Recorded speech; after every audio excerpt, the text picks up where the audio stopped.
बात करते हैं मजमूए की। जी करें। जी बताएं। इंतसाब का रचना का इंतसाब माओं, बहनों, बेटियों और रफीका हयात के नाम। दुरुस्त हो गया। और इसके लिए मैंने जैसे अर्ज़ किया था, अशफाक साहब ने इसका रिबाता लिखा, जबकि पहले डॉक्टर नज़ीर अहमद ने वादा किया था कि वो लिखेंगे, मगर उनकी रुखसत हो जाने के बाद अशफाक साहब ने वो कर्ज उतारा और बड़ी मोहब्बत से रिबाता लिखा।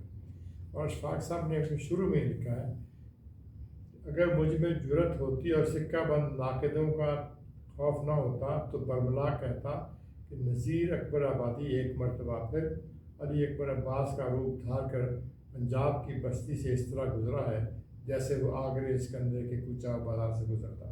क्या बात है।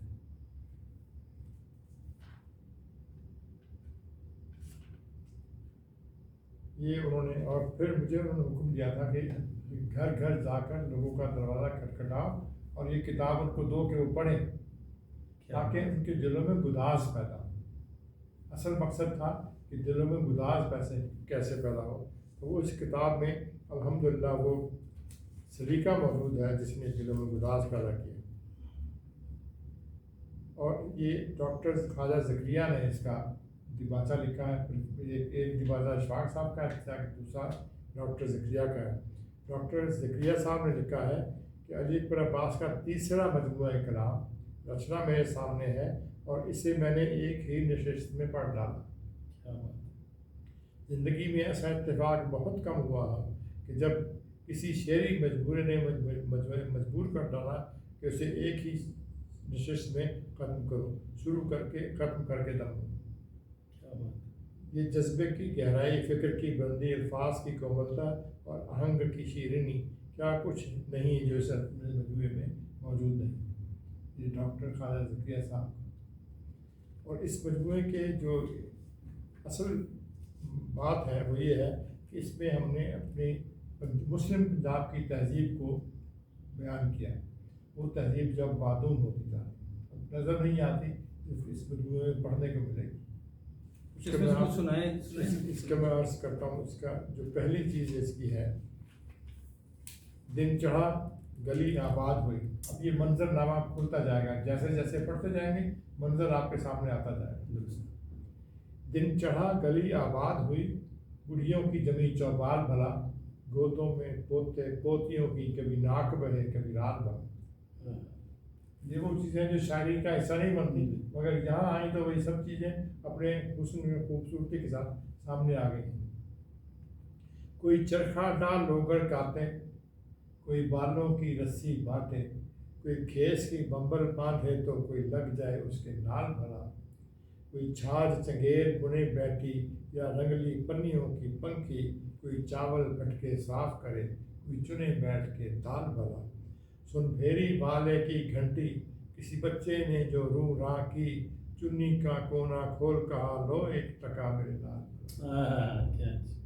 मंजर भी चल रहा है साथ साथ और सुन की गुफ्तगू और सारे ये बोलते हुए मनाजर हैं। और ये रोज़मर्रा के जितने भी मौज़ूआत हैं, रोज़मर्रा के सारे किरदार भी हैं, बात भी कर रहे हैं, हरकत में है। कुछ दुख सुख पिछले वेले के, कुछ यादें अल्हड़ उम्रों की, सब अगली पिछली नस्लों तक फैले बातों का जाल भरा।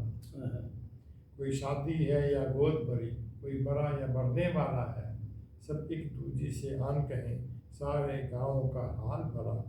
खिड़की से बहू आवाज़ें दे, चल अंदर आजा हुन बेबे, मुझे हांडी रोटी करनी है, निकले को आन संभाल भला। कल इनकी कोई बहू बेटी, ये सब कुछ दोहराती होगी, अल्लाह करे इन गलियों के यूं ही बीते माहो साल। क्या बात, सारा मंजर, सारे किरदार, सारे जीते जागते किरदार आप ज़बरदस्त है, बिल्कुल ऐसे। ये पूरी किताब इन्हीं मौज़ूआत से और इन्हीं मनाज़र से भरी हुई। उपलों के फूल मुंडेरों पर, असलम कुमार कहने लगे मुझे उपलों से खुशबू आनी शुरू हो गई। गोबर के होते हैं, जब ये लिखा जाएगा और उपलों के फूल मुंडेरों पर जो उसका सिनेरियो है, जिस मंजरनामे में वो है, तो वहाँ वो वाकई, क्योंकि जिस घर में गोबर ना हो, भैंस ना हो, वो घर ही नहीं होता है। सही, वो सकाफती हवाले नहीं है। उपलों के फूल मुंडेरों पर, सहनों में भूरी पंज कलियाँ, भूरी रंग की भैंस होती है, और पंचकल्याण भी उसको कहते हैं, जिसके चारों खुर और माथा सफेद हो। अच्छा। और चांद मकई की रोटी पर तारों सी मक्खन की डलियां, बागों के लहराते बरगे चाटी की गुकारों में घुलते, खेतों की तरफ जोड़ा चलियां, सुरताल में है घुंघरू टलियां। ये जो समझ आया कुछ नहीं? जी जी बिल्कुल, नहीं मुझे समझ आ रही है। वो पंजाबी की अपनी रोजमर्रा की जो वो आंगन सुथराती सुंदर नाम है। बुढ़िया, वो आंगन सुथराती बुढ़िया और गंद बिछाते बाल बच्चे, आए है। वो हुक्के से उल्टे सियाने हैं जिन्होंने अब मंजियां बलियां। सियाने बूढ़े आदमी को कहते हैं, देहाती है। जी बिल्कुल। वो धूप में तांबे से गबरू, खालों में चांदी सा पानी, वो धूप में तांबे से गबरू, खालों में चांदी सा पानी, खेतों में सोने सी फसलें हाँ। और लाल जड़े सिट्टे छलियां। क्या है सर पर पूजा छाछ का और छाबे में तंदूरी बेसनियां, बेसनियां बेसनी रोटी। है सर पर पूजा छाछ का और छाबे में तंदूरी बेसनियां, चोहलें करती डंडी डंडी अपने बाबुल की लाडलियां। हर नीम मकान के नीचे हैं घूक रहे रंगले चरखे, इन तपती दोपहरों में भी हैं ताज़ा दम कूचे गलियां। ये रहट सदा चलते ही रहे, ये लोग सदा हंसते ही रहे, इस भागा वाली धरती को ये दी है दुआ पीरा तली। क्या बात। अच्छा अब्बास साहब, ये तो आपने एक तो आपकी पहली किताब की बात होगी, रचना की बात होगी। अब आने वाली जो है जो शायरी आपकी जो भी मुस्तकबिल में वो मजमूए, उसके हवाले से बताएंगे कुछ? देखिए, जैसा मैंने अभी तक जो आपसे बातें की हैं, वो शायरी की दोस्त, इसमें गज़ल मामूल की गज़ल जो है, और ये रचना एक में आपको, और इसमें मज़ामती हिस्सा जो है ये वो भी रहता है। वो रह गया। ये दर निगाह उठाइए, दर निगाह में ऐसी मज़ामती शायरी है जो ज़िया साहब के दौर से मुताल्लिक़ है। दुरुस्त।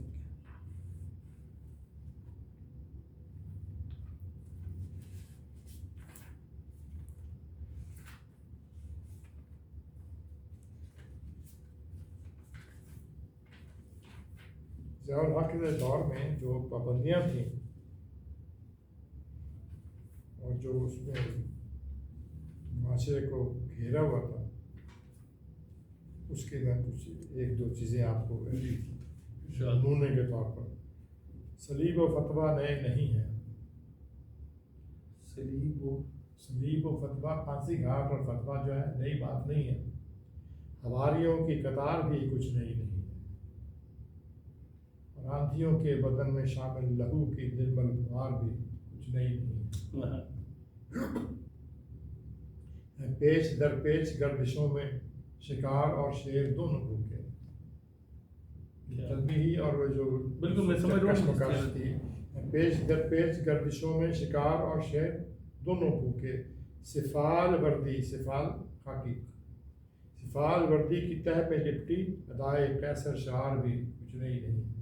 कैसर कैसर रोम, जो रोम का जो है खाना है रोमन। अमामा बरसल मुहासिबों की ज़ुबानें वहशत माब पेटों को चाटती, अमामा बरसल मुहासिबों की ज़ुबानें वहशत माब पेटों को चाटती है। नतीतापन में सनी निगाहों की आदतें मांदा खार भी कुछ नहीं, झूठा खाने की आदतें की पुरानी, जो अपने अंजाम से है लर्जा, फरार खाही उदात रेजी में कफ ब कफ, जो अपने अंजाम से है लर्जा, फरार खाही उदात रेजी में कफ ब कफ है, वो जिनके सीने उजड़ रहे हैं, ये उनकी आह पुकार भी कुछ नहीं। और जो हफ्त दरबंदियों में चुप है, उसी की आवाज़ का तसलसल निशान जाने,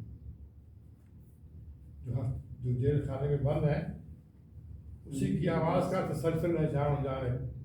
और उसकी आवाज़ से उभरती शबी है पूरा एतबार भी कुछ नहीं नहीं। लोग आज भी उसकी आवाज़ पर एतमाद करते हैं। हवा के घोड़े पे बैठा चाबुक सवार तो बेनियाज है रुखनुमाइयों से।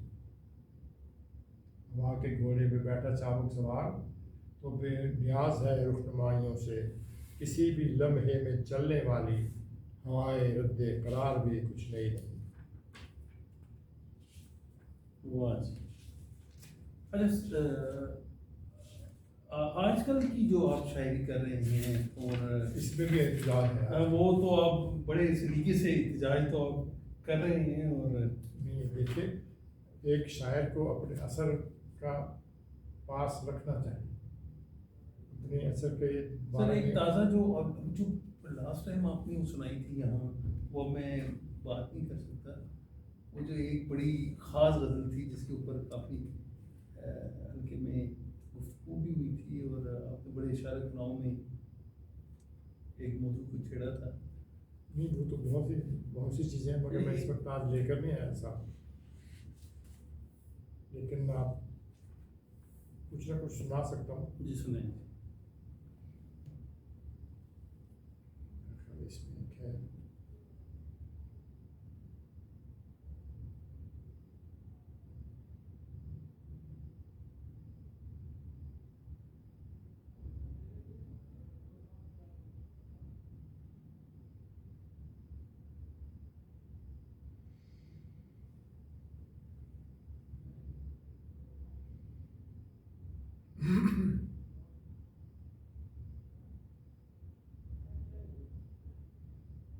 नहीं ये तो वैसे ही याद है? उस तरह से याद नहीं है, कुछ एक दो शेर याद है। हाँ सुनाइए।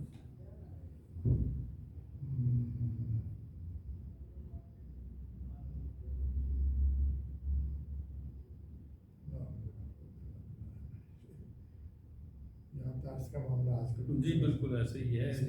ठीक है, चलिए हम इस पे बात कर रहे थे। ये है ये किताब जो इसमें भी कुछ है एहतजाज मुशर्रफ का साहब के ज़माने का है।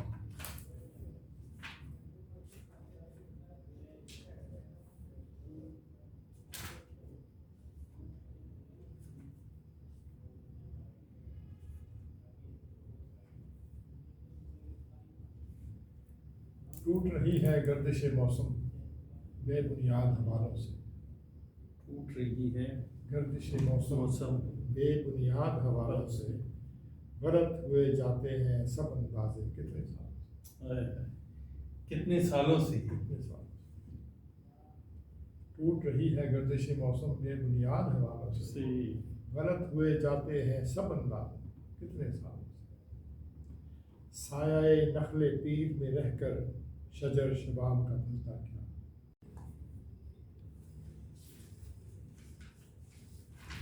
ये संरचना के हवाले से आप बात करते हैं मजमूए की। जी करें। जी बताएं। रचना का इंतसाब माओं बहनों बेटियों और रफीका हयात के नाम। दुरुस्त। और इसके लिए मैंने जैसे अर्ज़ किया था, अशफाक साहब ने इसका दिबाचा लिखा, जबकि पहले डॉक्टर नज़ीर अहमद ने वादा किया था कि वो लिखेंगे, मगर उनकी रुखसत हो जाने के बाद अशफाक साहब ने वो कर्ज उतारा और बड़ी मोहब्बत से दिबाचा लिखा। और अशफाक साहब ने अपने शुरू में लिखा है, अगर मुझ में जुर्रत होती और सिक्का बंद नाक़िदों का खौफ ना होता तो बरबला कहता कि नज़ीर अकबर आबादी एक मरतबा फिर अली अकबर अब्बास का रूप धार कर पंजाब की बस्ती से इस तरह गुजरा है जैसे वो आगरे सिकंदर के कूचा बाजार से गुजरता था। क्या बात है।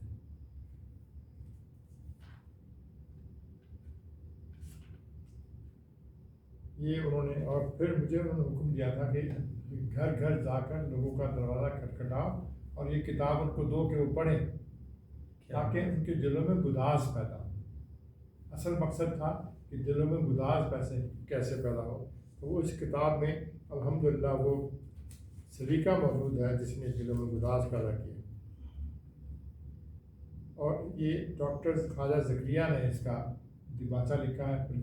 एक दिबाचा अशफाक साहब का है, दूसरा डॉक्टर ज़करिया का है।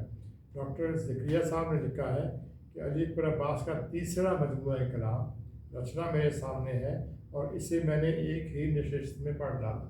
क्या बात ज़िंदगी में ऐसा इत्तेफाक बहुत कम हुआ है कि जब किसी शेरी मजबूर ने मजबूर कर डाला कि उसे एक ही नशिस्त में ख़त्म करो, शुरू करके ख़त्म करके दम दो। क्या बात ये जज्बे की गहराई, फ़िक्र की बुलंदी, अल्फाज की कोमलता और आहंग की शीरीनी क्या कुछ नहीं जो इस मजमूए में मौजूद नहीं।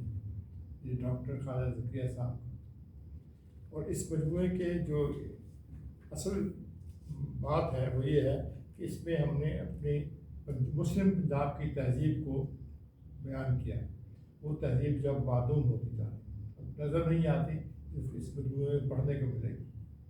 इसमें से कुछ सुनाए इसका मैं अर्ज़ करता हूँ। इसका जो पहली चीज़ इसकी है, दिन चढ़ा गली आबाद हुई। अब ये मंजरनामा खुलता जाएगा, जैसे जैसे पढ़ते जाएंगे मंजर आपके सामने आता जाएगा। दिन चढ़ा गली आबाद हुई, बुढ़ियों की जमी चौपाल भला, गोदों में पोते पोतियों की कभी नाक बहे कभी रात भला। ये वो चीज़ें जो शायरी का हिस्सा नहीं बनती, मगर यहाँ आई तो वही सब चीज़ें अपने हुस्न में खूबसूरती के साथ सामने आ गई। कोई चरखा डाल लोगर काटे, कोई बालों की रस्सी बांटे, कोई खेस की बम्बल बांधे तो कोई लग जाए उसके नाल भला, कोई छाछ चंगेर बुने बैठी या रंगली पन्नियों की पंखी, कोई चावल फटके साफ करे कोई चुने बैठ के दाल भला। सुन फेरी वाले की घंटी, किसी बच्चे ने जो रूह राह की, चुन्नी का कोना खोल कहा लो 1 टका मेरे लाल। क्या मंजर भी चल रहा है साथ साथ, और सुन की गुफ्तगू और सारे ये बोलते हुए मनाजर हैं। और ये रोजमर्रा के जितने भी मौजूआत हैं, रोजमर्रा के सारे मसाइल किरदार भी हैं, बात भी कर रहे हैं, हैं। हरकत में है। कुछ दुख सुख पिछले वेले के, कुछ यादें अल्हड़ उम्रों की, सब अगली पिछली नस्लों तक फैले बातों का जाल भरा। कोई शादी है या गोद भरी, कोई मरा या मरने वाला है, सब एक दूजे से आन कहें सारे गाँव का हाल भरा। खिड़की से बहू आवाज़ें दे, चल अंदर आजा हुन बेबे, मुझे हांडी रोटी करनी है, निकले को आन संभाल भला। कल इनकी कोई बहू बेटी, ये सब कुछ दोहराती होगी, अल्लाह करे इन गलियों के यूं ही बीते माहो साल। क्या बात, ये सारा मंजर, सारे किरदार, पूरा सारे फिल्म जीते जागते किरदार आप जबरदस्त है, बिल्कुल ऐसे। ये पूरी किताब इन्हीं मौजूआत से और इन्हीं मनाजर से भरी हुई।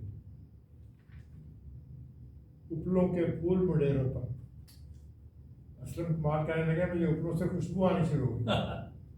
गोबर के होते हैं, हाँ, लेकिन जब बिल्कुल ये ऐसे। लिखा जाएगा और उपलों के फूल मुडेरों पर जो उसका सिनेरियो है, जिस मंजरनामे में वो है, तो वहाँ वो वाकई क्योंकि जिस घर में गोबर ना हो, भैंस ना हो, वो घर ही नहीं नहीं है। होता है, सही है, उस सकाफती हवाले नहीं है। उपलों के फूल मुडेरों पर सहनों में भूरी पंचकलियाँ, भूरी रंग की भैंस होती है, और पंचकलियाँ भी उसको कहते हैं, जिसके चारों खोर और माथा सफेद हो। अच्छा, और चांद मकई की रोटी पर तारों सी मक्खन की डलियाँ, बागों के लहराते बरगे चाटी की गुकारों में घुलते, खेतों की तरफ जोड़ा तलियाँ, सुरताल में है घुंघरू टलियाँ।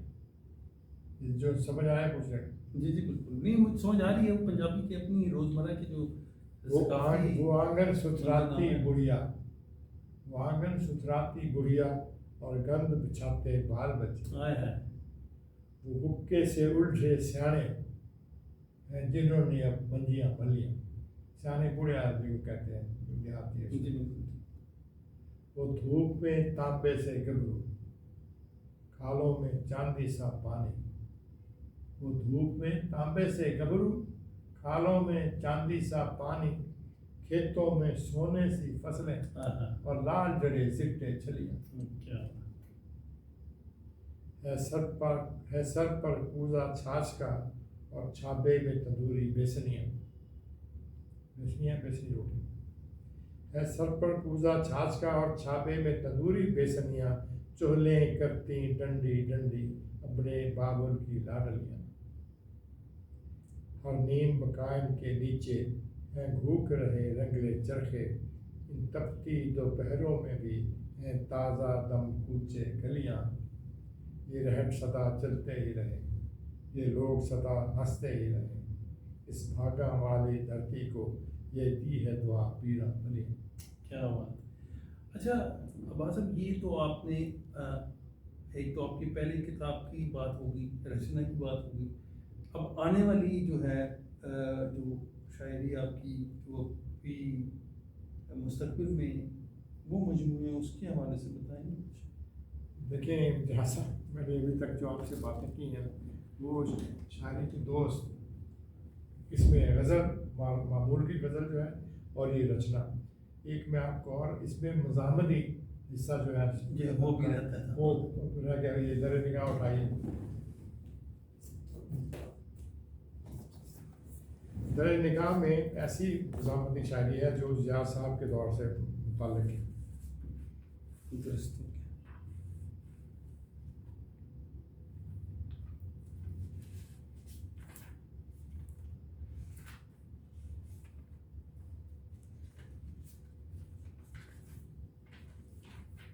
ज़ियाउल हक़ के दौर में जो पाबंदियाँ थीं और जो उसमें माशरे को घेरा हुआ था, उसके मैं कुछ एक दो चीज़ें आपको नमूने के तौर पर। सलीब व फतवा नए नहीं हैं। सलीब व फतवा, फांसी घाट और फतवा जो है नई बात नहीं है। हवारियों की कतार भी कुछ नई नहीं है, और आंधियों के बदन में शामिल लहू की निर्मल फुहार भी कुछ नई नहीं है। पेच दर पेच गर्दिशों में शिकार और शेर दोनों भूखे। तस्बीही और वो जो बिल्कुल मैं समझ रहा हूँ। थी, पेच दर पेच गर्दिशों में शिकार और शेर दोनों भूखे। सिफाल वर्दी, सिफाल खाकी, सिफाल वर्दी की तह पे लिपटी अदाए कैसर शार भी कुछ नहीं है। कैसर कैसर रोम, जो रोम का जो है खाना है रोमन। हमामा बरसल मुहासिबों की ज़ुबानें वहशत माब पेटों को चाटती। हमामा बरसल मुहासिबों की ज़ुबानें वहशत माब पेटों को चाटती है। नतीतापन में सनी निगाहों की आदतें मांदा खार भी कुछ नहीं, झूठा खाने की आदतें की पुरानी, जो अपने अंजाम से है लर्जा। फरार खाही उदात रेजी में कफ बकफ है, जो अपने अंजाम से है लर्जा। फरार खाही उदात रेजी में कफ बकफ है, वो जिनके सीने उजड़ रहे हैं, ये उनकी आह पुकार भी कुछ नहीं। और जो हफ्त दरबंदियों में चुप है, उसी की आवाज़ का तसलसल निशान हो जाना है। जो जेल खाने में बंद है, उसी की आवाज़ का तसलसल निशान हो जाने, और उसकी आवाज़ से उभरती शबीह पुरएतबार भी कुछ नहीं। लोग आज भी उसकी आवाज़ पर एतमाद करते हैं। हवा के घोड़े पे बैठा चाबुक सवार तो बेनियाज है रुखनुमाइयों से। हवा के घोड़े पे बैठा चाबुक सवार तो बेनियाज है रुखनुमाइयों से। किसी भी लम्हे में चलने वाली हवाए रद्दे करार भी कुछ नहीं।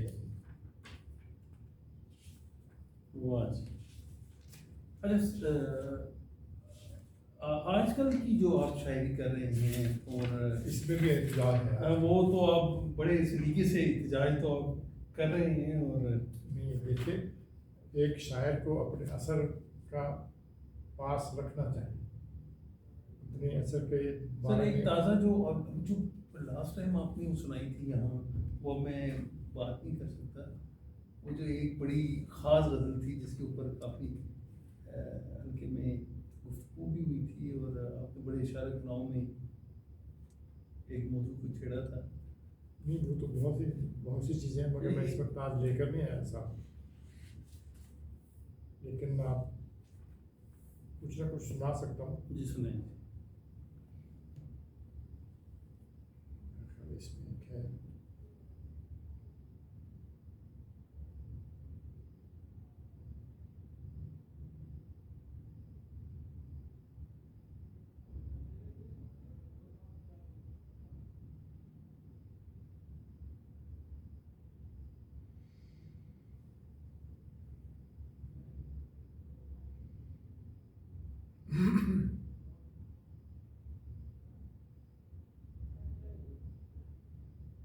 नहीं, ये तो तो वैसे याद है आपको? उस तरह से याद नहीं है, कुछ एक दो शेर याद हैं। हाँ सुनाइए।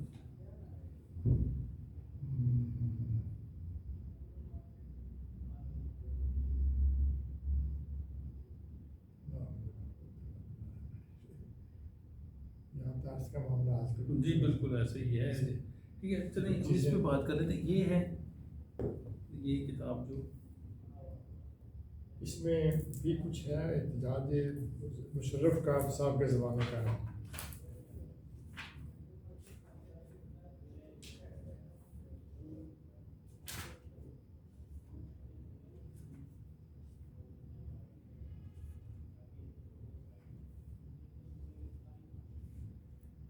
टूट रही है गर्दिश मौसम बेबुनियाद हवालों से, टूट रही है गर्दिश मौसम मौसम बेबुनियाद हवालों से, गलत हुए जाते हैं सब अंदाजे कितने साल कितने सालों से। कितने साल टूट रही है गर्दिश मौसम बेबुनियाद हवालों से, गलत हुए जाते हैं सब अंदाजे कितने साल से, साया नखले पीर में रहकर शजर शबाब का धंधा किया।